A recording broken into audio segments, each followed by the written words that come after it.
Hi, I thought I would make this video to show my own unique way of naming all of my enchanted equipment based on Pokemon. It's not only as a fun way a practical way to identify items, but also as a way to leave treasure in my village houses and builds and ruins in my forever world.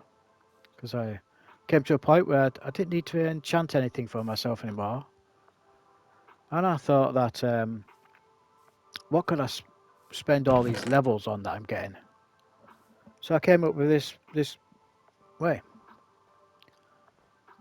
So as a base start, seeing as you can heal all Pokemon, there's a for most of the items there's a base enchantment of mending on it. As you can see, all the wooden tools start off. The base items start off with just mending on, usually based on early root Pokemon, and then we just build up into the stone. You might be wondering why bother with wood and stone. Well, these I leave in my villager houses. Um, if we go into the Fletcher's house, I like to give them possessions, make it look like the place has been lived in once I've completed the build.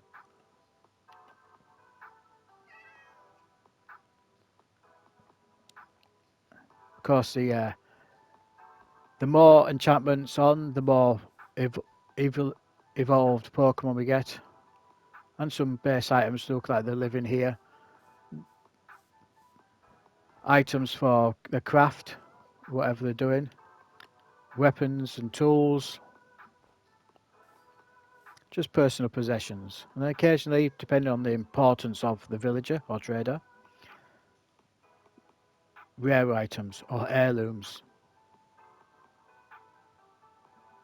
Something to tell the time with. Also, he does some ice fishing at night.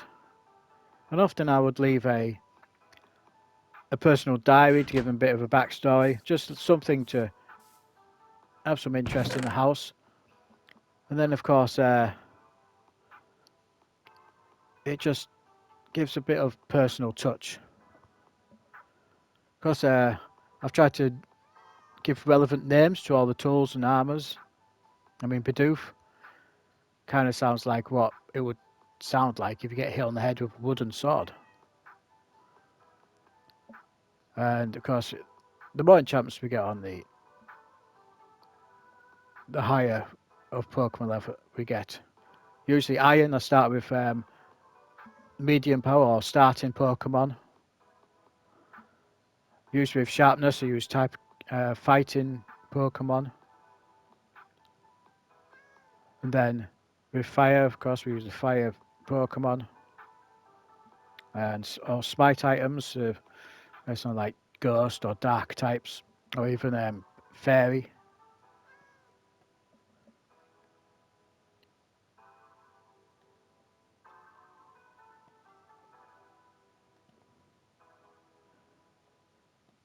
We try to say if we choose one, then we try and go through each evolution of the Pokemon as we get down into the items that use stronger materials. Now you don't have to have um, max enchantments.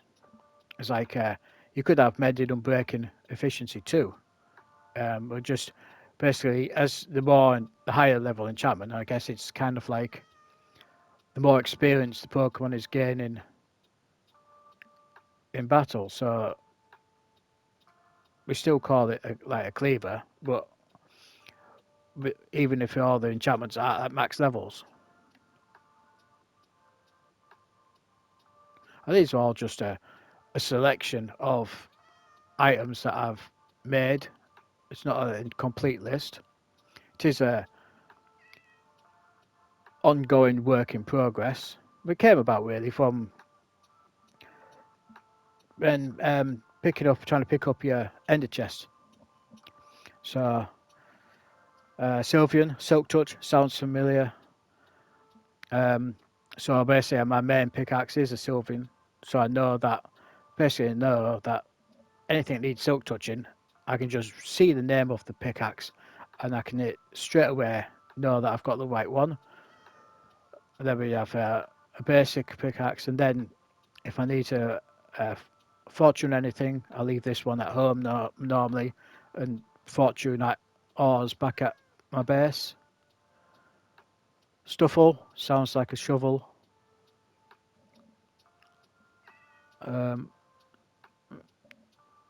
We just can be a course for a coffee. If you want some flint, we get a Doug trio because fortune stuff.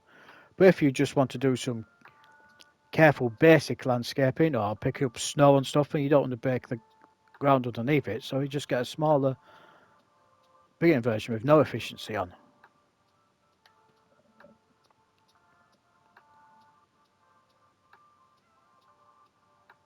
Try to get some for these. We try and get some ground Pokemon.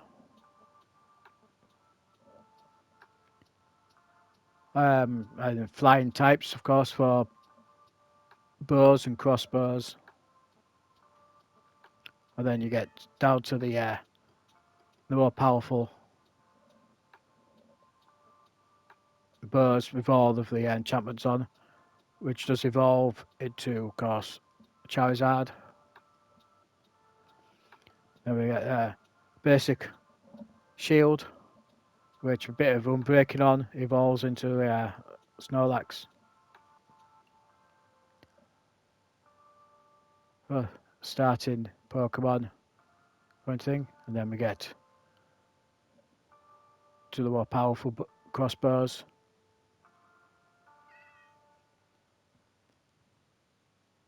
Some of my archaeological builds I've made will have some of these. I don't know, steel and flint, steelix kind of sounds familiar. Wooloo for collecting wool from sheep. There we've got most of the other items. Yeah, Bane of Arthropods for based on bug or spider Pokemon. Another smite with psychic types. And then we get down to the netherite. There's netherite items on, but usually based on the legendary Pokemons. Oh yeah, man, I suppose it is a land shark, so kind of makes sense to have it on this weapon. Add fire to get a little start in the fire aspects of it. Then some of the rarer Pokemon.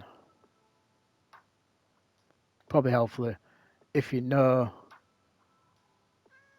of the Pokemon, you might recognise many of the names.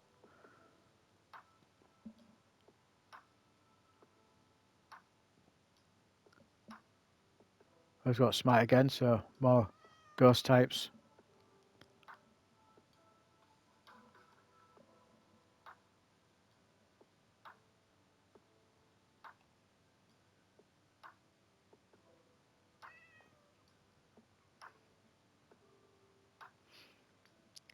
Let's have a alternative flying Pokemon.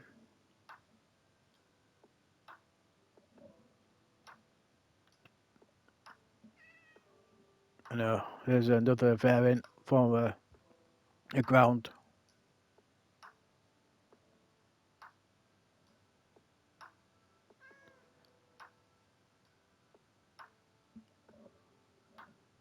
Then we get into the water Pokemon. Obviously, the best upgrade for Squirtle is down to the sword, because I think the Blastoise does have like a knockback effect, so that's why we've gone into a sword. We have got another alternative, another water Pokemon for this one, but I do prefer a Jolton. It kind of feels a bit more better for a lightning effect. Of course, one of the fastest Pokemon to have Riptide. Then we go down. Now this is, I suppose it is a bear, so it feels quite fitting for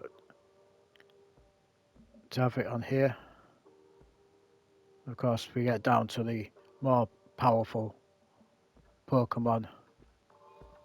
Starts off small, but does come down to the Tyranitar, which kind of reminds me of Godzilla. Most of the dragon Pokemon are reserved for the armor and legendary items. So, basic leather armor. But then we get the fire type into the next evolution.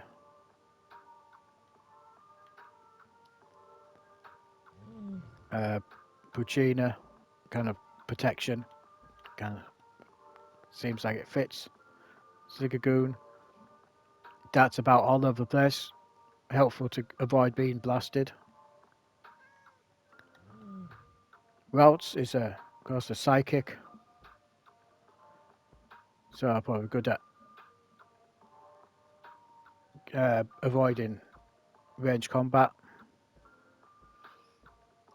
We chose this one for projectile poison and protection and thorns. Of course, the maxed leather is the Leafian, mostly used in cold biomes for avoiding powdered snow. But there's the maxed out leather armor. Once we go to start going into the gold and copper, and we get the dragon armors.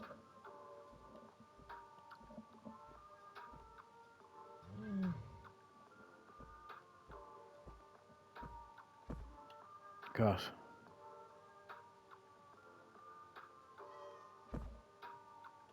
Then we get the upgrade to routes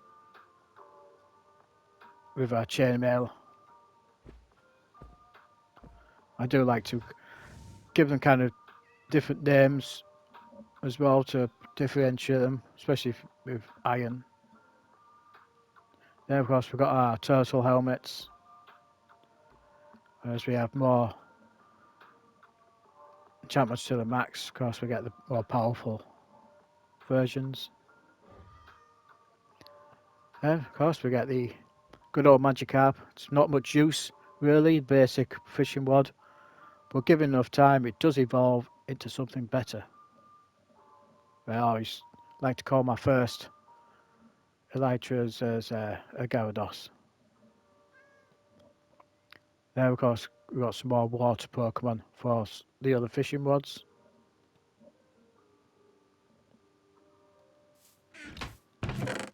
And of course we've got the variants for the other gold and copper.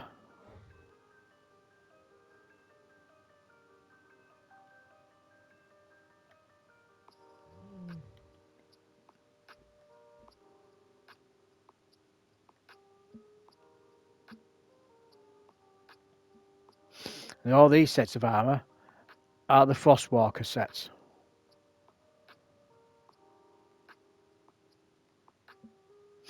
I say it's still a work in progress. I keep changing my mind.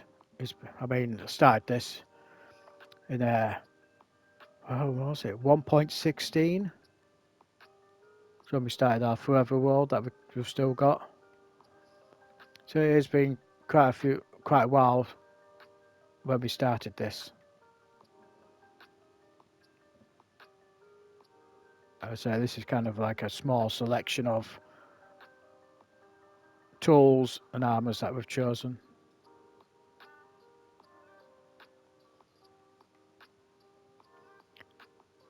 I would say all these are my Frostwalker sets.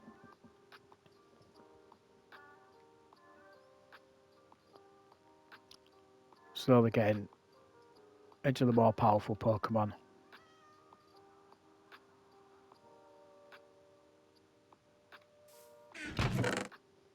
And lastly is all of the, mostly the diamond and netherite.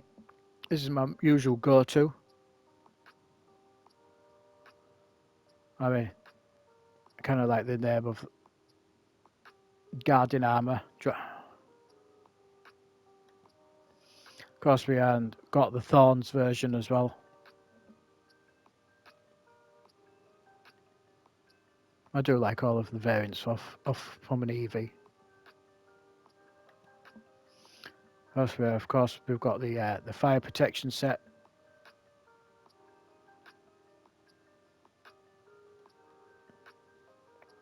And I say, you just never know, on my world, what you're going to find in the ruin when they leave these lying about the world with all the other treasures.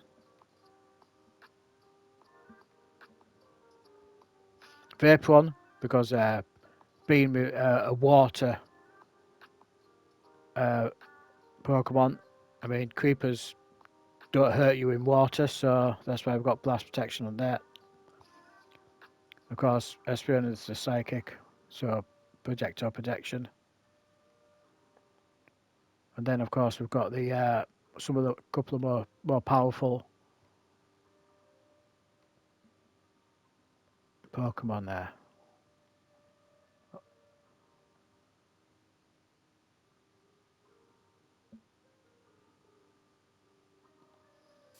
Okay, that's just a kind of like a. It's not the full catalogue of items I've created, but that's just a sampling of what I've decided to do with the levels that I no longer have use for. Well, anyway, thank you. I hope you've enjoyed the video, and thank you. Goodbye.